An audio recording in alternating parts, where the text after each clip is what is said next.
Arvin. This is a 77 Shovelhead chopper. The donor was a Super Glide, and I live in Bear Creek, North Carolina.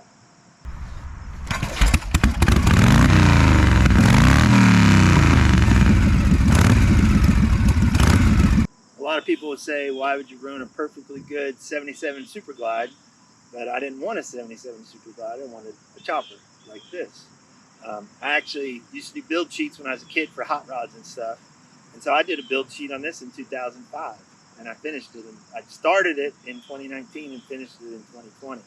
So I actually had that build sheet with all the exploded, this is going to be a no front brake, suicide shift, all that kind of stuff. So it's kind of funny because I actually built something very close to what I kind of dreamt up at the time. At the time, Discovery Channel had Biker Build Off, and Jesse James was on TV, and it was pretty hot to see all these bikes on TV. So I really kind of got my juices flowing.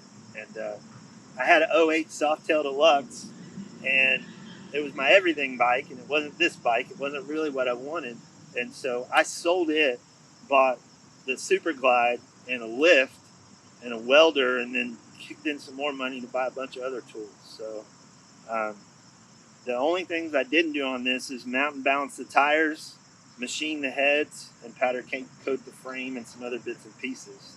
I painted it myself. Any little tabs or anything on it, I welded, tabs for this, tabs for that. For example, on the front wheel, I machined the spacers out of 303 stainless and polished them. The headlight bracket was kind of expensive, so I bought a piece of flat stock, machined it, polished it, bent it the way I want it. So there's a lot of little bits and pieces on here like that. I did a lot of stainless steel and polished it because I didn't know a good chromer at the time, so just tip to tail. The reason I made it the way I did is I just always really liked this look. I like this era, I like this style. And I'm running kind of the classic Avon 21-inch Speedmaster. Got a moto iron spool wheel, no front brake. Does have the modern bearings on it. It's a Paco axle and a Paco round leg springer, plus 12 inches over. Then the Bullet 5 3/4 headlight. Got this mirror over here for looks. It doesn't do me any good. I can't see anything out of it except my shoulder, so I do a lot of blind spot checking. TC Brothers rabbit ears handlebars. Got an Exile Cycles internal throttle. I machine the grips and the bar ends. I got to turn those down to that diameter of that bar end. Originally running some leather grips, but they like to slip. It's either a Paco Mini Mustang or a replica. I got it used and cleaned it up and used it. And then the motor, the transmission, and the rear wheel hub and the sprocket is what remains of the original 77 Super Glide. It's a LaPera seat with biker gel. I'm running a little Power Sports dirt bike battery in it. It's a tiny little battery. You've got to have a tiny battery to fit this old hardtail style kick only oil bag. The other oil bags with the electric start are wider, and you can run a lot bigger battery. Then I bought a real nice Eaton Busman fuse block for under the seat and made it real nice and clean. Got the old brass kick pedal, S&S velocity stack. Use the original key and carb. Other than headlights and taillights, I got no gauges, no nothing, no horn. I've got an analog oil gauge here, a temperature gauge here. I just finished redoing the oil lines. They're Goodrich Teflon lines. And then I used some of the original hard lines like you'd use on that old Harley. I was able to use those, and I used one of them as the crankcase vent and just cut it off and pointed it at the ground down there. On the back, running a Shinko double stripe white wall, running a 1990s Softail rear brake caliper, and then the controls and the rear brake master cylinder are late model Softail, like 2000s era. And got a little rib fender from TC Bros, side mount license plate from TC Bros. So a lot of Paco pipes are upswept Paco. A lot of Paco stuff, a lot of TC Bros stuff. So made the sissy bar. Got a kind of a custom little piston gear shifter on this side that's kind of cool, and an 1.5 inch BDL open belt primary. And I modified the shifter bracket into a foot clutch, and the transmission has a Baker in one drum that's four gears up. That way you can find neutral quick when you need to put your foot down quick. So yeah, I'm pretty proud of it. It's my first real build. There's some things that I would do differently, maybe, but I'm going to do it again, so that's the good part. I think next time I'll do maybe a panhead bobber.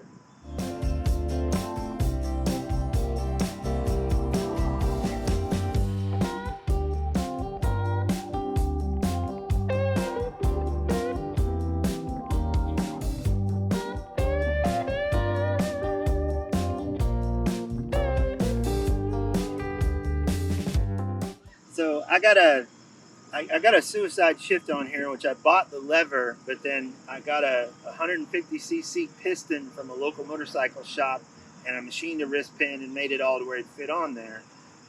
And so the story behind that is my dad had taken the piston out of his first motorcycle, which I think it was a Honda 160 from the 60s era, I believe. And that was the piston that he had in his 57 Chevy. That was the gear shifter in his 57 Chevy, and then later in his 68 Camaro. So I've always kind of been drawn to the piston as a gear shifter.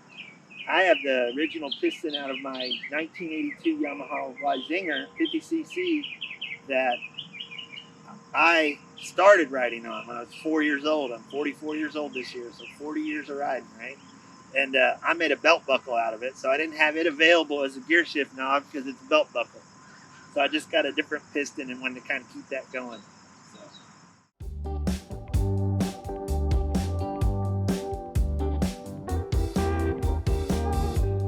So when I finished the bike and kind of rode it around and debugged it a little bit, I had heard that there was a bike show at the pit stop in Sanford, and it was put on by Death Wish Culture, is that right?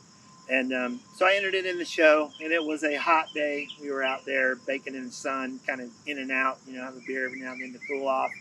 And so there were a lot of different categories, but I ended up winning Best in Show that day, and it was really fun. And what's interesting about a velocity stack is if your jeans are too close, it sucks them in and chokes out the bike, and then you got to wait for it to unchoke itself.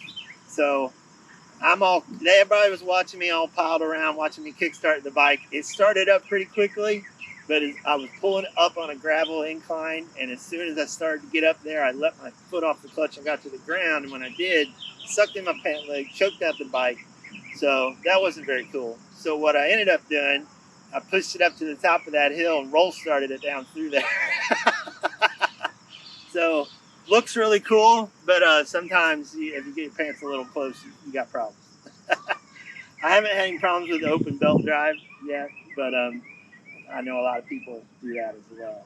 And then after I kind of debugged it, and I wanted to ride it around to different bike nights and stuff, and so I rode to Springer's in Greensboro, right?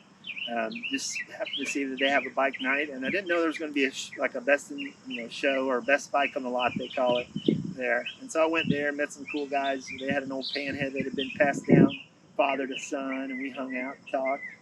And then a lady came around and said, "You want to enter your bike in the show?" I'm sure, So I entered it in, and then I ended up winning $100. And that time I was able to start it and get out of there without without too much hoopla. I think I had to kick it twice. But kind of cool. I owe a lot to a friend of mine. There's a guy that works with me. He's more into cars and stereos, but his father was really into bikes. He had like 10 bikes in his garage, 5 finished and 5 in various states. And so something kind of cool about this bike, because he really helped me out a lot with it. And I got a good story about him, but first I'll point you to something on the front here. My Gremlin bell is a little piston, and that actually has some of his ashes in it.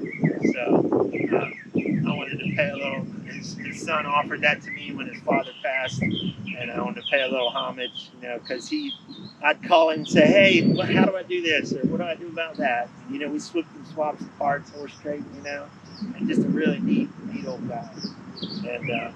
And so they were a big help. And we were in his driveway. I wrote it down to show it to him after I finished it. He was getting sick. And his name is Junior Smith. His son's Ronnie Smith. They live down in south of Sanford area. And I wrote it down to show it to Junior. I want him to see the finished product after all his, consultation calls, free consultation calls, and showed up in his driveway. And I cut the bike off, and he came out and he said, "You're on fire, right?" And I said, "No." And I looked, and there was flames coming from under the seat. What had happened was the original oil lines were just braided stainless. They didn't have the overcoat, and I had some wires running with one, and I didn't have a fuse in the right spot, so it rubbed that coating and caught on fire under the seat. And I got lucky that we were able to put it out. But he grabbed a jug out of his garage, and he smelled it. I go, "What are you doing?" He goes, "Well, I don't know if it's water or gas." And just meanwhile, the bike's burning, right? And he goes, "I don't know if it's water or gas. My son likes to play with gas, And he goes, "Oh, it's water." I'm like, "Thank God." And he dumped it on the bike, and then, he let me use some tools, and we fixed it in his driveway, and I rode it home.